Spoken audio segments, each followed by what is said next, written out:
Alléluia. J'explique rapidement. Ok. Vous savez, quand vous enseignez sur la paternité dans l'église, il est important, premièrement, d'apprendre aux gens à aimer Dieu.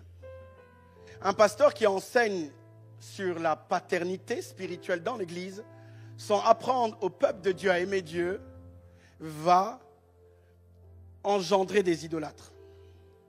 Parce que les gens n'ont pas eu le temps d'aimer le Seigneur. Donc, le pasteur va prendre la place de Dieu.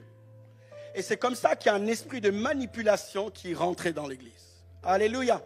Est-ce que quelqu'un m'entend? Et c'est ça l'erreur dans cet enseignement. C'est que des fois, on veut enseigner des gens à comprendre la place de la paternité dans les Écritures sans les amener à comprendre comment il faut aimer Dieu. On doit d'abord aimer Dieu. On a un Dieu, Dieu le Père, amen, et qui nous aime. Est-ce que quelqu'un m'entend? Est-ce que quelqu'un me suit? Alléluia. Et ça, c'est important. Et des fois, lorsqu'on commence dans ce type d'enseignement sans comprendre, ça amène la confusion. Ça amène une confusion qui est énorme. Et c'est ça qu'on doit apprendre quand on est pasteur, quand on a la charge de l'enseignement, de commencer à pousser l'Église à aimer Dieu. Ça, c'est la première chose.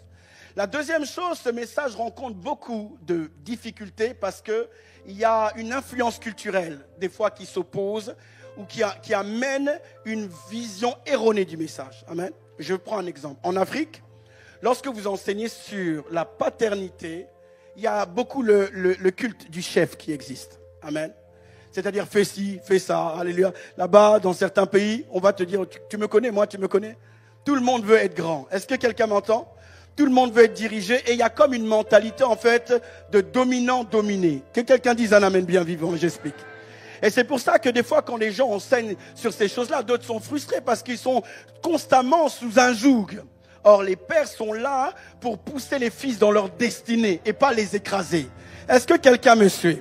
Amen. Donc, au niveau culturel, il y a des fois ce problème qui est là. Et d'ailleurs, Jésus a très bien enseigné quand les disciples réfléchissaient, ils sont en train de dire qui est le plus grand entre nous. Jésus dit que celui qui veut être grand soit serviteur de tous. Et il dit ne soyez pas comme ces tyrans. Parce qu'il y avait, comment dire, un exemple de leadership qui n'était pas en conformité avec celui du royaume. Donc Jésus dit, vous, si vous voulez être grand, soyez serviteurs de tous. Mais ne commencez pas à mettre la pression aux gens. Ne soyez pas des tyrans. Alléluia.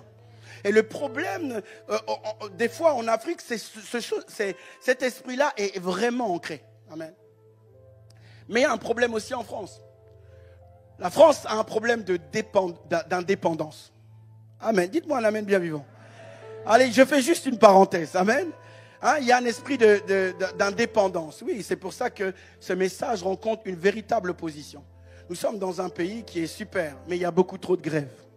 Tout le monde veut gréver. Même les gens à la maternelle veulent gréver. Alléluia. Ils veulent faire grève. On nous a pas bien nourris à la cantine, on fait grève. Alléluia. Petite section, grande section, on ne mange plus. On fait grève. Et là, la société va décréter une loi pour les enfants. Oui, c'est vrai. Il faut aussi entendre leurs orientations. Et c'est comme ça, bien aimé, qu'il y a une opposition après. Parce qu'on est quand même dans une nation où il y a tout le temps des grèves. Tout le temps des grèves. Donc il y a cet esprit de contestation. D'ailleurs, c'est ici qu'on a déjà giflé un président. Vous giflez le président avec sa fonction. Dites-moi un amen. Je suis en train de délivrer des gens. Alléluia, dites-moi un amen, je suis en train de délivrer des gens, alléluia, des gens qui étaient un peu dans la confusion, je vais vous apporter de la lumière. Pourquoi lorsque ce message est prêché, il y a comme une opposition? Ici, on est capable de gifler le président de la République. On conteste constamment l'autorité, donc quand on parle de ça, il y a un problème. Alléluia. Alors nous sommes d'accord avec égalité, fraternité, liberté, mais ça enlève la dimension de responsabilité. On n'a pas tous la même responsabilité. Alléluia. Un chirurgien n'a pas la même responsabilité que quelqu'un qui vient. Est-ce que quelqu'un m'entend? Amen. Mais quand tu dis égalité, fraternité, liberté, c'est comme s'il y a une dimension de responsabilité qui est pareille. Or, on n'a pas tous la même dimension de responsabilité. Dis-moi un amen bien vivant. Et c'est ça en fait le problème. Donc il y a cette influence qui est là. Il y a cette influence qui demeure, qui est là. Et puis des fois, on a un problème avec l'honneur. Ici, on ne sait pas honorer. Il y a comme un problème même d'honneur ou de jalousie. Je peux parler, non? Quand on voit des footballeurs qui gagnent... pourquoi les footballeurs gagnent autant d'argent? Mais est-ce que c'est ton problème? Je défends ma cause. Alléluia. Est-ce que c'est ton problème? Alléluia. Ah, mais on les paye pour shooter dans un ballon. Est-ce que c'est ton problème? Alléluia. Tu sais combien de temps les sacrifices qui sont donnés? Mais parce que pour jouer, il faut faire un sacrifice, il faut travailler. Il y a un prix à payer. Il y a des endroits où on ne peut pas faire. Je ne pouvais pas faire de la moto, je ne pouvais pas aller au ski. Il y a plein de choses que tu ne peux pas faire. Quand les gens partent à droite, à gauche, toi tu ne pars pas, tu es là, tu es concentré. Est-ce que quelqu'un me suit? Non, il y a une dimension des fois de prix à payer que les gens ne connaissent pas. Il y a cet esprit aussi où on s'oppose à célébrer, honorer. On dirait qu'on a un problème. Quand quelqu'un réussit, on dirait que ça énerve quelqu'un. Mais toi aussi, tu peux réussir. Oh, dis à ton voisin, c'est pas parce que quelqu'un a réussi que toi, tu ne peux pas réussir. Dites-moi un amen bien vivant. Je veux délivrer les gens. Je veux délivrer les gens. Alléluia. On peut réussir ensemble. Toi, tu peux monter. Moi aussi, je peux monter. Montons ensemble. Montons ensemble. Montons ensemble. Oh, des fois, quelqu'un est en train de monter. Toi, tu es énervé. Mais qu'est-ce qui t'a fait? Hein?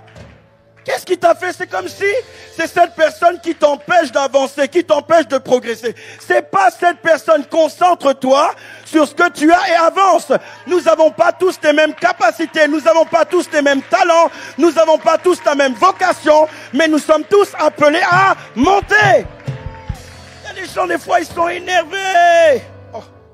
Des fois même, oh bon, vous allez voir que certains positionnements donnent certains privilèges. Oh, mais pourquoi les ministres ils gagnent autant? Tu as eu la même responsabilité qu'eux. Vous savez que plus vous êtes élevé, plus vous êtes exposé. Vous savez, quand on écrit des choses sur vous, au journal, ça touche votre famille, ça touche votre environnement. Vous n'êtes pas seul. Quand vous êtes devant, quand vous êtes visible, en fait, toute votre famille peut subir ce que les gens pensent. Alléluia. On peut des fois essayer de, comment dire, les atteindre pour vous toucher parce que vous avez une position de visibilité. Est-ce que toi, tu as déjà eu ça? Hein? Tu es dans ta maison, tu connais ton voisin, c'est tout. Mais il y a des gens qui sont visibles. Et ces gens qui sont visibles, tout le monde veut les atteindre. Beaucoup de personnes. Donc, s'ils ont des privilèges, c'est quoi le problème? Alléluia. Là, tu viens à l'hôpital, place du parking du docteur. Tu n'es pas content. Non, est-ce que je peux parler? Dites-moi un amen bien vivant. Parce que des fois, les gens, oh, moi, j'ai pas ma place. Oh, moi, j'ai pas ma place. Oh, c'est toi qui vas opérer la personne qui est là-bas. Hein? Est-ce que tu as des hommes et des femmes? Tes mains là, tes mains peuvent tuer. Tes mains peuvent donner la vie. Ça, les docteurs. Oui, c'est ça, les docteurs. Quand quelqu'un meurt, on peut porter plainte sur eux. Amen? Ils peuvent vivre des... Toi, tu es tranquillement dans ton coin. Tu n'as pas la vie d'une personne entre tes mains, mais tu es en train de... Oh, lui là, pourquoi? Il va opérer. Il va donner une ordonnance. S'il ne donne pas l'ordonnance, il y a quelque chose de compliqué, il va subir. Il a une dimension de responsabilité que tu n'as pas. Dis-moi un amen bien vivant. Amen. Donc vous savez, ce degré de responsabilité est différent. Et nous sommes quand même dans un environnement qui est hostile à ça. Alléluia. Ça, c'est le problème culturel. Amen. Est-ce que quelqu'un m'entend? La première chose, j'ai dit qu'il faut enseigner à aimer Dieu. Et deux choses, j'ai parlé de la culture. Troisième chose, ouais, c'est les traumatismes que quelqu'un peut avoir avec la vision paternelle. C'est-à-dire, quelqu'un n'a pas une bonne expérience avec son père. Quelqu'un n'a pas une bonne expérience avec un pasteur. Il est traumatisé et il fait de son traumatisme une doctrine. Alléluia. Est-ce que je peux pousser?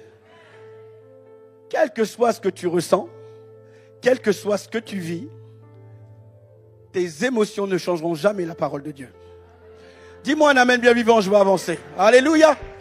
Parce qu'il y a des gens des fois qui sont affectés dans leur cœur et à partir de là, ils ne croient plus. Ce n'est pas parce qu'il y a des faux billets que les vrais billets n'existent pas.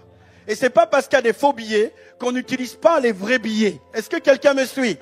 Et le problème, c'est que des fois, les gens ont une expérience compliquée avec leur père spirituel, leur père en tant que pasteur, leur père biologique. Et maintenant, ils en font une doctrine. bien aimé, nos expériences personnelles ont jamais conduit à ce que nous puissions faire de ça une doctrine. Amen. Si tu es d'accord avec moi, dis-moi un amen vivant. Dis-moi un amen vivant et je vais avancer. Alléluia. Nos expériences personnelles n'ont jamais conduit à ce que quelqu'un puisse, faire une doctrine de ça.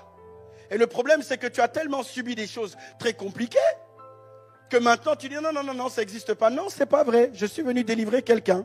Ce n'est pas parce que tu as expérimenté quelque chose de compliqué que c'est pas vrai. C'est un traumatisme. Donc des fois, l'expérience comme ça fait que ce message a du mal à passer parce que quelqu'un a subi quelque chose de compliqué. Mais la parole de Dieu, c'est la parole de Dieu. Est-ce que quelqu'un me suit? Dis-moi un amen bien vivant. Ok, donc maintenant, je vais essayer de partager rapidement sur la parole. Qu'est-ce que la parole de Dieu dit? Amen. Ça va? Ok. Élisée n'était pas le fils biologique de Élie. Élie vient le chercher pour le oindre comme roi. Qu'est-ce qu'Élisée dit? Il dit à Élie, laisse-moi d'abord dire au revoir à mes parents. Alléluia. Est-ce que quelqu'un m'entend? Et donc il a des parents. Mais bizarrement, dans le livre de 2 Rois 2, lorsque Élie monte, Dieu enlève Élie, la Bible va nous dire qu'Élisée va dire mon père, ça d'Israël. Alléluia. Alors je veux comprendre.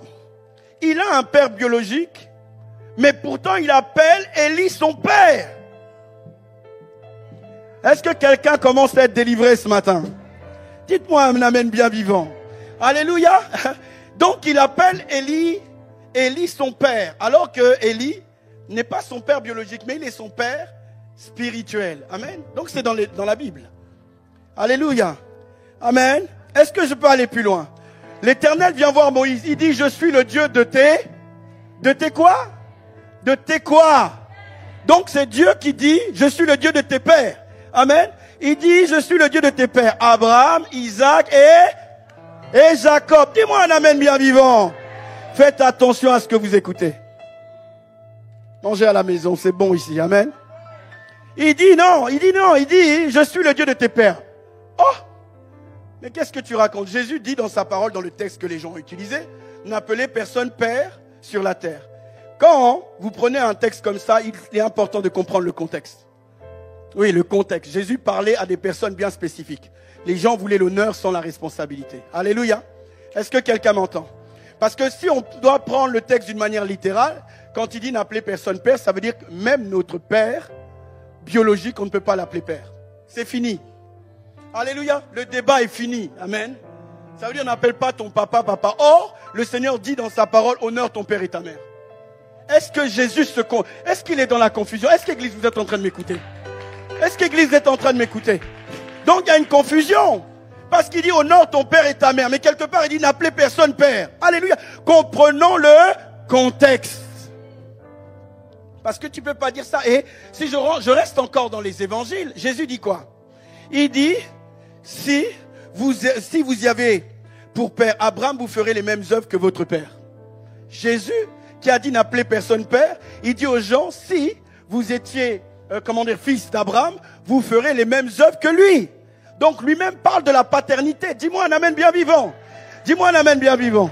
Amen. Et je vais clôturer. Alléluia. Parce que c'est pas mon message, hein. Et il dira, quand il y avait cette femme courbée, vous savez la femme courbée, il dit il fallait qu'il la délivre. Pourquoi? Parce qu'elle, si elle est fille de quoi? Abraham. Ah Jésus, tu nous dis quoi? Qu'il faut appeler personne père, mais tu délivres quelqu'un parce qu'elle est fille d'Abraham. Tu crois en la paternité ou pas? Est-ce que c'est biblique ou pas? Tu nous dis de ne pas appeler les gens, mais en même temps, tu délivres la fille d'Abraham. Il y a une confusion. Est-ce que c'est clair? Donc j'ai fait l'Ancien Testament avec Élisée, les évangiles avec Jésus. C'est important qu'on aille dans les épîtres maintenant. Parce que c'est comme ça qu'on consolide une doctrine. Alléluia. Est-ce que quelqu'un m'entend? Dis-moi un amen vivant. Paul parle à Timothée, dit Timothée, mon enfant dans la foi. Alléluia. Il parle de Timothée, il dit mon enfant dans la foi. Il parle à Tite, il dit Tite, mon enfant dans la foi. 1 Corinthiens 4, il dit, vous pouvez avoir plusieurs pères, mais vous avez simplement un seul père. C'est moi qui vous ai engendré. Pierre parle aussi de son fils, Jean-Marc.